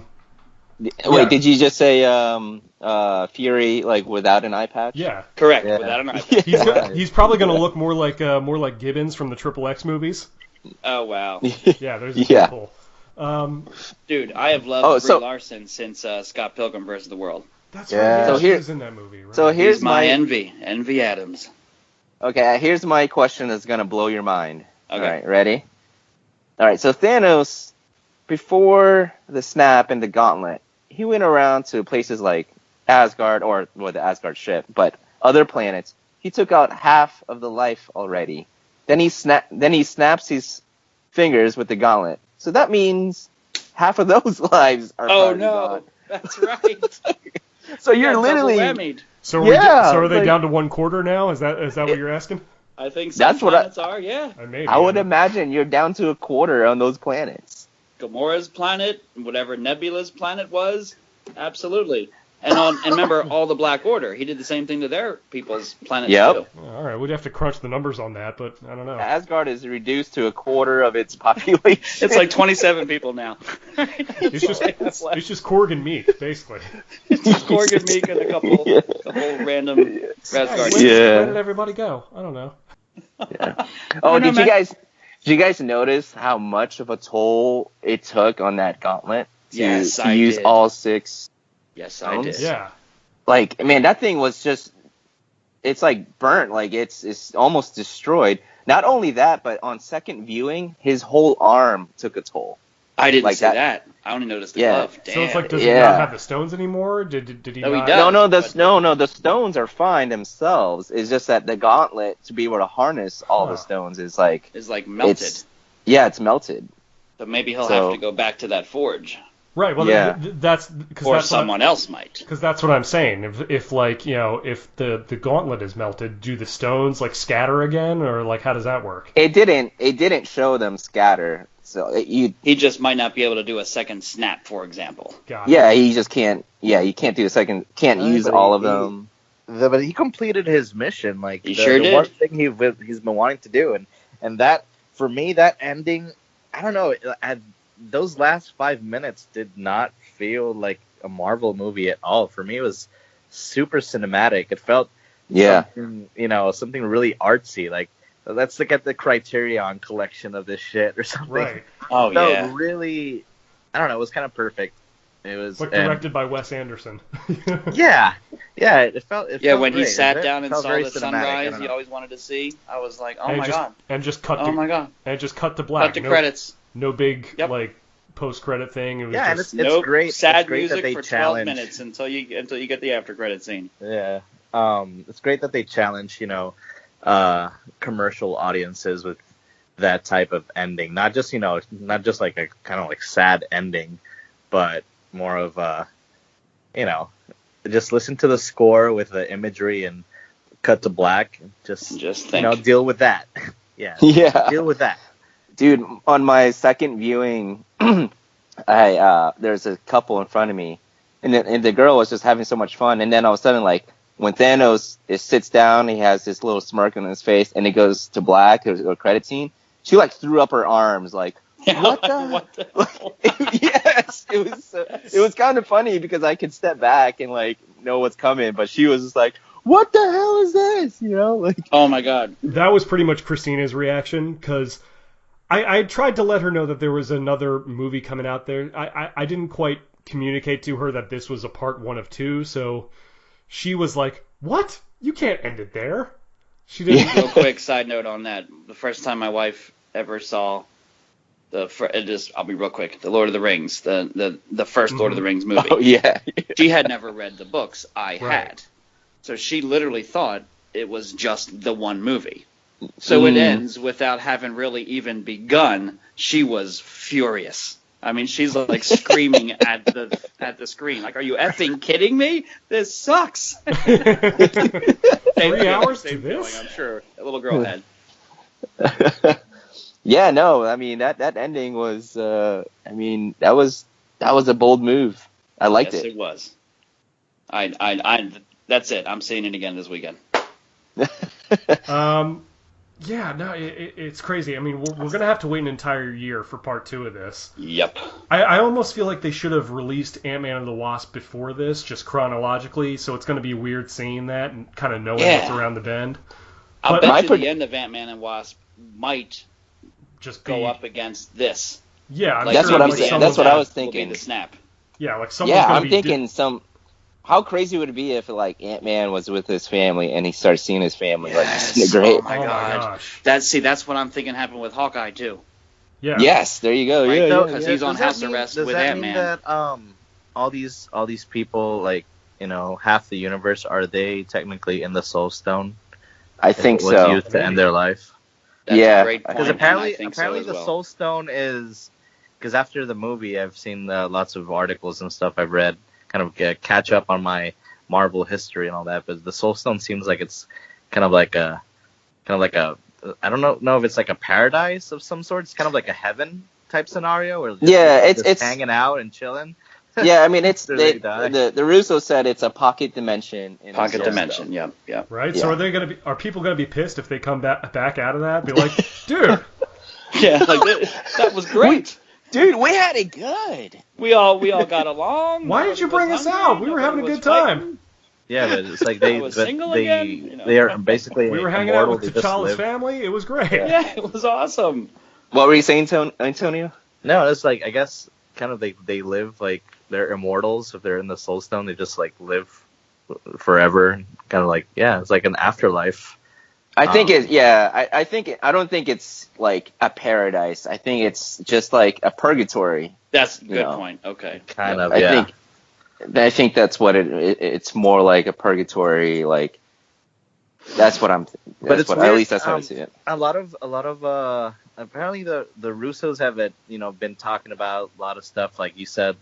They said about Gamora being the Soul Stone, but they've actually they've kept talking, and apparently we're all talking about these heroes coming back, and oh yeah, it's so obvious. Even me, I've been like, I'm not that sad because I know they're coming back. But they're saying you have no idea what we're planning. Like, it's Avengers 4 is not what you expect. Like, what if That's these another heroes great don't point come because back? they shocked the hell out of us with this one.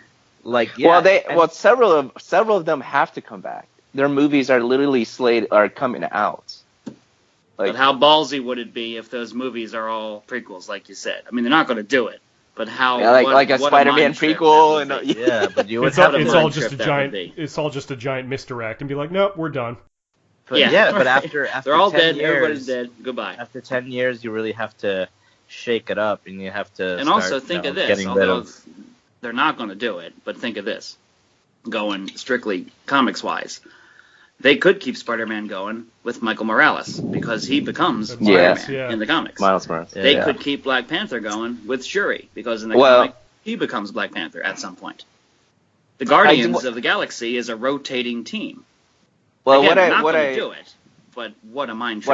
What I honestly think it is, and this is just speculation on my part, but what I think it is that like they purposely made it where the heroes are left are pretty much the original OG, Avengers, and this is their kind of like their last hurrah, their story arc from the first Avengers and all their films, story arc, where it's gonna be their last movie where they pretty much, I'm thinking these characters are gonna, it's all about sacrifice. They're making way for the new wave of heroes, like the new exactly. And I think 10 more years.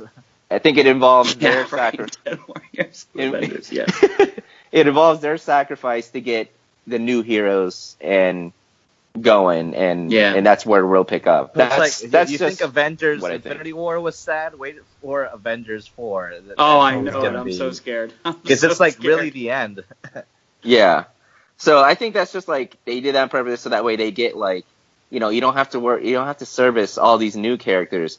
You can like get the biggest, what is that called, the when you give them a send off, like their last hurrah, last hurrah, swan song, homage, an homage or swan song, where it's just them to kind of lead the way and bring the characters back, but they're gone. This is how they're gone. Here's one thing I kind of noticed, like, because Black Panther made a ton of money, like ridiculous. There were so many people who weren't superhero fans or weren't Marvel fans, but they went because they were really digging this character, Black Panther. And could you imagine if you had seen Black Panther and then went to see this movie, not being familiar with all the other stuff? Oh yeah, that's why people were screaming in the theater. They were horrified.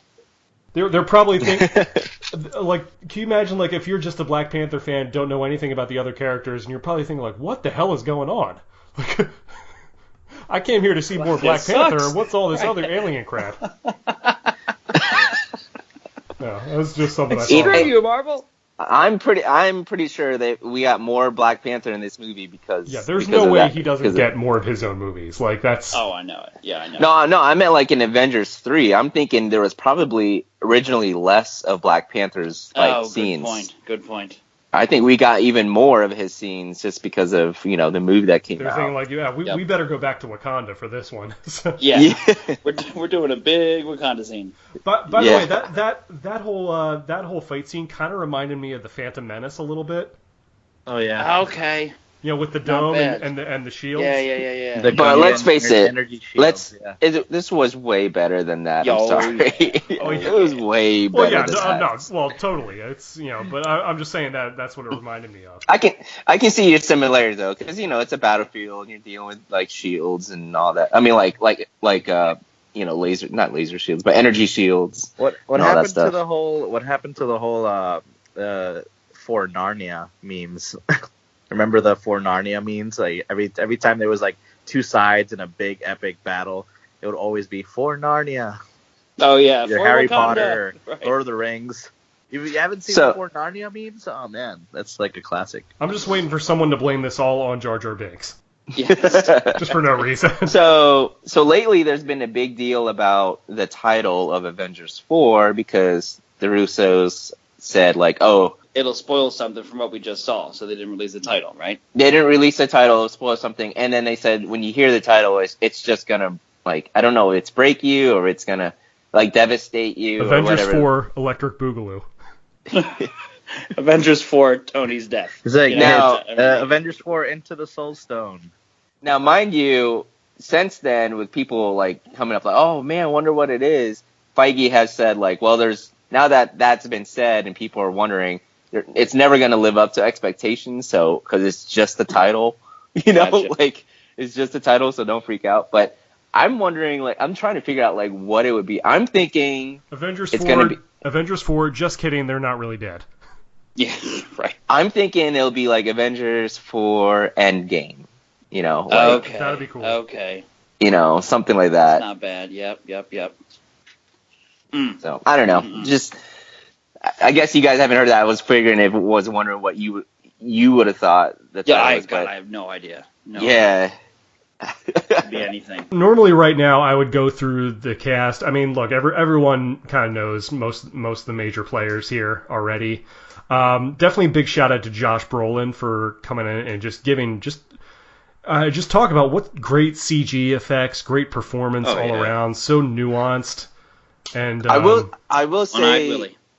I will say there's a few scenes where I think the CG is just not on par, like as far as Thanos is concerned. If you see the one, do you remember the scene where Thanos is giving Gamora like something to eat, and she takes it and throws it against the chair or whatever it was? Throne. Yeah. Yeah, like that whole scene, especially towards the beginning of that scene, I think Thanos just doesn't. It just looks like a video game, Yeah. That's just my tough. opinion.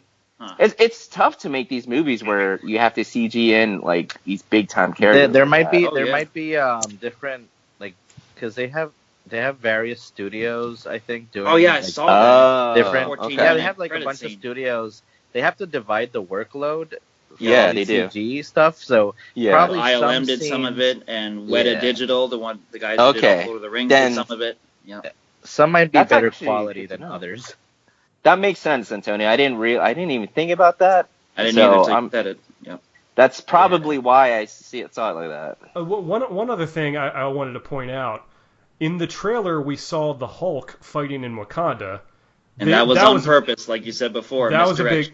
that was a big misdirect because it was just Bruce in the Hulkbuster armor. Yep. Calling him a big green asshole. Yeah. Because he wouldn't come out. It's the focus groups, man. Because the Hulk was still Yeah, too you're embarrassed probably by right. getting his ass kicked by Thanos. He's like, nope, I'm not Yeah, doing he it. was. No, he was scared. He Yeah. was literally He was- scared Scared and embarrassed. and embarrassed. Yeah. Yeah. That's I mean a that great was point. that's just kind of Marvel's thing is to misdirect. I mean they did it for Thor Ragnarok. Like they showed him with like in the trailer they showed him with like both lightning coming out of both eyes. Good point. And then in the movie, obviously he has to have like an eye patch. Like for that same exact scene. So, you know, which they kind of fixed that thing really in a weird way in this one. Oh, we forgot to mention when he gets the prosthetic eye. That was hysterical. Yeah, yeah, hysterical. It wouldn't fit at first, and it was moving all around. Yeah, I will say they still did a good job, because I was actually looking out for it. Like, after he got his eye, like, okay, is it just gonna be like, does it just look like Chris Hemsworth? But they actually did a good job of, like, it has a different eye color. Yep. Doesn't. It's a little bit bigger than his other eye. I guess he's got to wear a contact from now on or something. Yeah. So apparently there was another one of these articles that they interview the directors, and apparently in the script, when Groot at the end, when he vanishes, when he says "I am Groot," he actually says his last words are "Dad" when he's talking to Rocket. Yeah, that's kind of sad. That is sad. Thanks. I didn't think I could feel any worse. Oh, and did you guys know that baby Groot is actually not like, it's not yeah, like that's a different small version it's an of offspring. Groot, He's just not, like yeah. his son. Yeah, I didn't know about that until a couple of months ago. Yeah, a couple months ago I didn't know that either. By the way, how often do you think Vin Diesel thanks his agent for that role? Like, come on. Oh my gosh, yeah. Like, easy money. Could you get a better gig than that? Yeah, just say this phrase 50 different times. But just and emote differently. How cool was this? I mean, I'm sure, he got a nice paycheck for it, but he didn't have to do it. At least going back to the original Guardians, and I'm sure he's done it for everyone since. Whenever they do those movies in other countries and they dub the voices, he does all the different he did the languages. voices in other languages instead of having another actor do it. I have to watch that video. Like in Spanish, that's it's just cool. He's just Yo soy Groot. Yeah, exactly. So he actually said it in different languages? He had to say it in different. Wow. Well, I mean, I'm sure he could have said no, but he said he would do it. And Wow. He did. So he does it in Chinese, he does it in Japanese, he does it in You know what? Hindi. I'm actually curious, Antonio. Have you watched any of these like big time movies in like a Spanish, where they dub it over in Spanish? I would mess with anime films. It'll just like switch the because for anime they have like, I mean, probably blockbuster multiple films, tracks, really top notch voice actors and stuff. But right. No, I don't. Only really one I ever did that with was that. Crouching Tiger, Hidden Dragon, and the main actors did two versions. Of course, they do it in Chinese, but they also did their own English dubs as well. It wasn't other actors. Yeah, Michelle Yeoh and Chow Yun-fat. If they could, if they can do it, they will. Yeah, exactly, if they can. Which, by the way, that movie is funny. I saw that originally with just the English caption, so I had to read the whole thing. I prefer it that way. I actually really enjoyed it that way, and then when I heard it in English, things were different. I was like, that's not what they said. Right. And so I don't know which one's right. I don't know if the captions are correct or if the English dub is correct. I don't know. You're right. Because I don't speak Chinese. Yeah, and stuff like that, I prefer like just doing the subtitles and hearing their actual voices. Yeah. And, which that's curious. Antonio, I mean, you grew up in Puerto Rico. Did they usually put out movies like that in English, or would they dub it in the theaters, or how did that work? all the movies would come into the theater in English with Spanish subtitles, except for like animated cartoon flicks. Oh yeah. Sometimes they would have both versions, like in English and Spanish. If it was in Spanish, I wouldn't watch them because I grew up with watching English version of Disney movies and stuff. So I couldn't really handle like the whole exaggerated Spanish style voiceovers. I was not into it at all, and I can't watch cartoons in Spanish. It's just, I don't know, it stresses me out. It stresses you out. Antonio. Yeah. If you don't mind me asking, are you still fluent in Spanish? Oh yeah, I can speak, puedo hablar los dos idiomas en cualquier momento, pero okay, so here's a serious question. I'm not making fun. This is a serious question that I ask every friend of mine who speaks a different language. You're not gonna ask me if I dream and well, I'm not now. What language do you dream in? I've had that question asked so many times. I apologize. Never mind. I apologize. No, but it's weird because I've never even heard that question before. Yeah, they ask that Makes question. you think. It does. And I don't know. I really think that I might just dream in English if I can even remember. No, it's a But good point. I It's a don't good know. point. And But I wasn't trying to be when you insulting. I apologize. dream, actually, you know what? Sometimes I dream in Mandarin, and I don't know how. No, that I'm that's, sure you that's do. BS. and I don't know what's going on. That's BS what am I because, saying? It's been in multiple occasions. Sometimes when you have these really like crazy dreams where you actually wake up and you're like calling out someone's name or just like saying something out loud and you like wake yourself up. Well, my Have, wife like, a hates those scary dreams dream when or I have something. those. Holy shit! No, like I would wake up either speaking Spanish sometimes or English. Yeah. That's Oh, wow. True. So I think that actually answers the question. I guess Yeah, both. It's both. Gotcha. So Spanglish. I guess you dream in Spanish. It depends what what country you're in the dream. If you're Good in the point, Marvel good universe, point, you good only point. speak American. Exactly. American. I never thought about that until you brought it up earlier. That is so hysterical. How does Drax and Mantis and Gamora, why the hell do they speak English? That's right. And yeah, if you're why would they? watching Avengers in China, well, the Marvel universe is Chinese. Obviously. You know, one. I think have you guys ever seen the movie Hunt for Red October? Oh, yeah.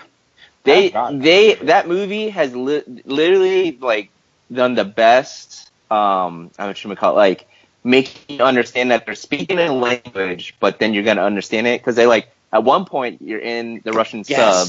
Yes, And I remember. everybody's talking, and like it In zooms Russian. in on something. Yeah, in Russian, it zooms in, and as you're zooming out, all of a sudden they're speaking in English. Like it makes you understand, That's a like great example. like they're still speaking in Russian. You're just understanding it the way they would And I speak to loved each other. that when I saw it. Yes, because it was. Yeah. I loved that. Yeah, that was such a good that technique. makes sense. Like I haven't seen that, but wasn't like was Sean Connery the Russian bad guy? He sure was. Yeah. Oh, was the I captain. loved it. My name is Yeah. Alexei. Yeah, That's right. I always Really? always, like, Romanov. and Alec Baldwin was like the good CIA dude. Like Yeah, who in happened it. to speak Russian. Yep. Yeah, he has to speak. Yeah, he's Alex bullets Or no, don't what- react well to submarines. You know, like. A hunt for Red October. Now listen to me, you comrades. We're going to go to the Kremlin. And Yeah. was that a Jack Ryan movie? I'm not sure. It was. I don't. Was it? Was Baldwin okay. Jack Yes, Ryan? Alec in that Baldwin one? was Jack Ryan. Okay, That was Yeah. technically before Patriot Games and Clear and Present Danger. got it. I'm a Okay. huge Jack Ryan fan. Sorry. Oh, right on. Okay. Well, this is cool. Guys, I'm so glad you got to join me and do this. I know I'm thinking like Deadpool 2 is right around the corner. I don't know if we're going to Yeah. do something Hell like that. yes. We'll Hold see. up. Well, Where we get to see Thanos again. Right, Wait, yeah, what as do you- Cable. I just wanted to know what like everybody's like a quick prediction of rather like what do they want to see? What do you think's going to happen? I don't want like a long plot, but like what would you guys like to see, or do you think is going to happen for Avengers 4? I mean, there are so many things that could happen. For me, it's too early to theorize because there's so much. I'm thinking it's going to be at least a couple years, like in this timeline. It's going to be at least a couple years before, Wow. like you move forward a couple years. Wow. Okay, that's interesting. Like people have Yeah. had to deal with this crap for a while. Yes, you've had to deal. I It's not agree. like this instant, like let's turn this around like tomorrow. You know, I'm thinking it's going to be a couple years worth, and I mean already I already gave that, like I think the OG 6 or whatever the original Avengers are going to have to sacrifice to get everybody back. I So, hadn't I'm even thought of that. also seriously hoping, since I read the comics, I read the Infinity War, I read the Infinity Gauntlet, I remember them very well. So Yeah. I'm already glad with some of the changes because it lets certain things surprise me still. Yeah. Like Vision having the Mind Stone instead of Adam Warlock. Right, Like, right. and By the if way, I remember, Adam Warlock might show up because he was that's kind of what teased I'm at the end thinking of too. Guardians. That's 2. what I was just gonna say. I can't imagine he would show up because They're saving him for Guardians 3. They said. yeah, Oh, I think okay, it's good point. saving him Okay, for maybe. Guardians 3. Yeah. But I hope it's not exactly like it was in the comics, because then at least the super Right. fans will be surprised. Yeah, but isn't Adam Yeah. Warlock super overpowered for like Guardians? Oh, absolutely. Yeah, he is. Good Yeah, point. big time. Yeah. Big time. I Yeah, didn't yeah. really know a lot about the Infinity Gauntlet storyline. I had like one issue of it that I got. Well, what's crazy is at the end of it all, when they turn everything back and get the stones back, then there's the basically the Infinity Crusade, the Infinity people each get a stone to take care of. So Drax gets one, Gamora gets one, Adam gets one. Yeah. And then there's a couple characters who were never in these films who get the rest. Right. I have like this one old issue of it where it's like you see like all the heroes fighting like doppelgangers, like monster doppelgangers. I don't know if that factors into this somehow or if that's a thing. So, go ahead. No, I was just saying this is an old issue of the Infinity War series that I got from one of my other cousins. Because I remember that cover of it very clearly because it was like the X-Men and the Avengers and all these other people fighting like the evil doppelganger, like monster versions of them. Oh wow. Okay. So I don't know how that factors into this whole thing. So I did notice, like in the comic book Infinity Gauntlet, like Thanos kind of torments Nebula, and that like in the comic book he basically like keeps her just like barely clinging on to life where she's suffering but knows what's going on type of thing. So obviously in this movie it shows that he was tormenting her with like all her machine parts. And you notice that like he kept her, she wasn't one of the people that like turned to ash. And in the comic book, that's right. She's the one that grabbed the gauntlet from Thanos and turned everything back to normal. On a dare, because the other Avengers, she kicked the hell out of the other Avengers, the ones that were left. And then, if I remember right, they said something like, well, you couldn't do that if we were all here. So I dare you to turn back the clock and bring us all back. Yeah, and she does. And then they win. Yep. Yeah. Like Thanos was like busy, like he was distracted, and she was able to grab the Infinity Gauntlet. Then was pretty much tricked into getting everybody back to normal. But anyways, that's this comic book. But I did notice that she is one of the people alive for Avengers 4. Super quick geek moment. When she's being held in stasis there, being tortured, like you said, there's a little computer screen there, right? Yeah. The one where Thanos brings up, where he forces Gamora to acknowledge that she was lying. Yeah. Okay, this is a really out there thing that I did notice, and a friend of mine pointed out as well. The characters that are on the screen are not in English. They look surprisingly like the Star Wars language called Arabesh. Really? So could it be that since they own Star Wars and Marvel, that they're saying they exist in the same universe, just different times? No way. Just different times. I think that's just more. I think that's just more of a nod, like, hey. I know. That's what I'm thinking too. It's not like that crazy movie that Patton Oswalt proposed on that one episode of Parks and Rec. Oh Jesus. Well, that was an out there moment. Those are just more like fun Easter eggs that you you can find like, oh, look at this, like apparently like the Russos they put like a lot of like their it's like E.T. in the E.T. is a Jedi. Right. Yeah. E.T. on the in this Imperial Senate. He absolutely can use the Force. Right. Yeah. That's how he levitates. That's how he heals people with his fingers. His people were part of the council. They were in Episode 1. Right. E.T. recognized Yoda. So right, I don't even know how that Star works. Wars toys. So. That's So Antonio. Sorry. So Antonio, I was just wondering, what do you think about Avengers 4? Just real quick. I think the plot is gonna revolve around probably finding Thanos, gaining control of the Soul Stone, and bringing people back.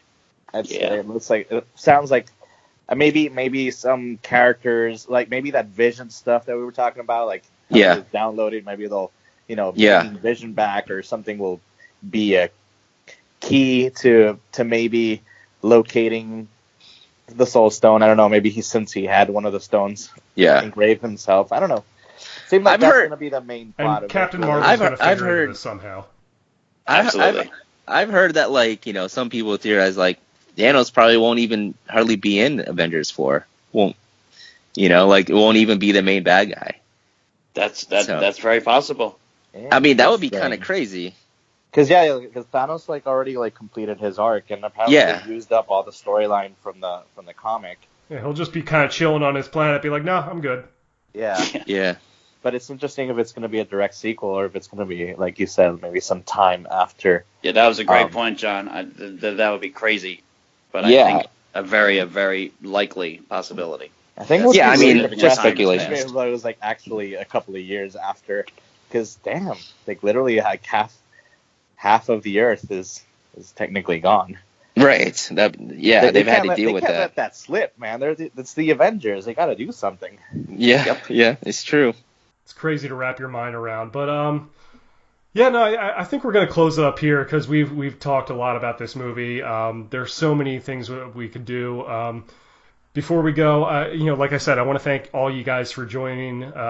Rick, I know this is your first time with us, so I'm especially First glad. of many. Yeah, you're damn right. So I'm definitely glad that you're on this. Rick, I know you do a lot of work at Bar 13 in Claymont, Delaware. Are there any exciting events coming up there that you want to promote or plug?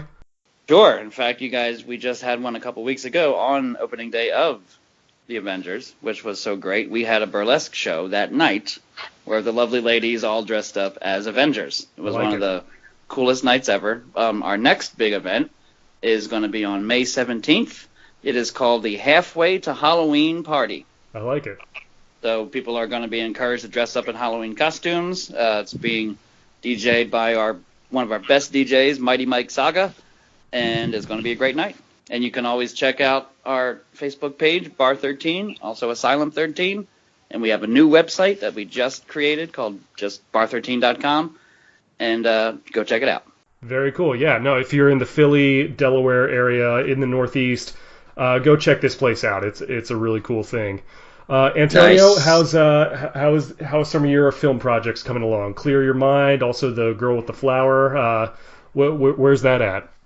Yeah, so we just finished crowdfunding about a couple of weeks ago, and we're still in pre-production. Just bought a couple of lenses and stuff for the film itself. So Nice. I'm working on that, finishing some storyboards up to be nice and precise, and pre-production, have everything pretty much planned before I start shooting. But we have some artwork that will probably be maybe selling because we were a little bit short on the crowdfunding. We didn't quite make our goal. I think we were at 70% of our goal. So we might be selling some artwork and stuff. We'll probably update you guys on that if you're interested. Just so we can have a little bit of extra money for the budget and food or makeup, whatever we really need. It's really a really ultra low budget project. It's like $1,500 total. That's how I planned it. So it's really a low budget movie, but definitely something I want to make and pretty excited for. Absolutely, man. I can't wait for that. John, do you have any events coming up at your church or anything you want to plug or before we head out? I have nothing to plug except for I'm just living life, working a lot, and being a dad. Yeah, being, I hear you. A husband and a dad. Yeah. Very cool. Well, I definitely appreciate you guys, for coming on this. I appreciate everyone listening for sticking around this long. I'm glad that you haven't disappeared or disintegrated or done anything like that. So we're glad to have you here again. This is all pre-snap, Jack. So. Yeah, exactly. It's all pre-snap. I'm gonna snap my fingers, and this podcast is gonna end in just a minute. But I appreciate half of us are gonna be gone. That's true, and the other half will just kind of leave because you're sick of hearing me talk. But yeah, this has been great. Those of you new to the podcast, my show, we cover a lot of different topics. We cover music, we cover movies, we cover pro wrestling, we cover basically anything that I want to talk about because it's my show. And Yes, it is. But I'm glad that you guys are on here. Definitely, I'm going to leave a link to all of the social media. You can follow me on Facebook.com/JackConnorMusic. Email me at jackconnorpodcast@gmail.com. Leave a comment. Like and subscribe, hit the notifications button. So, anyways, this has been great. This has been the Phoenix Report. I'm Jack Connor for John Walters, for Rick Steele, for Antonio Camuñas. Avengers Assemble. That's all I can say. Peace. And See you guys. Bye-bye.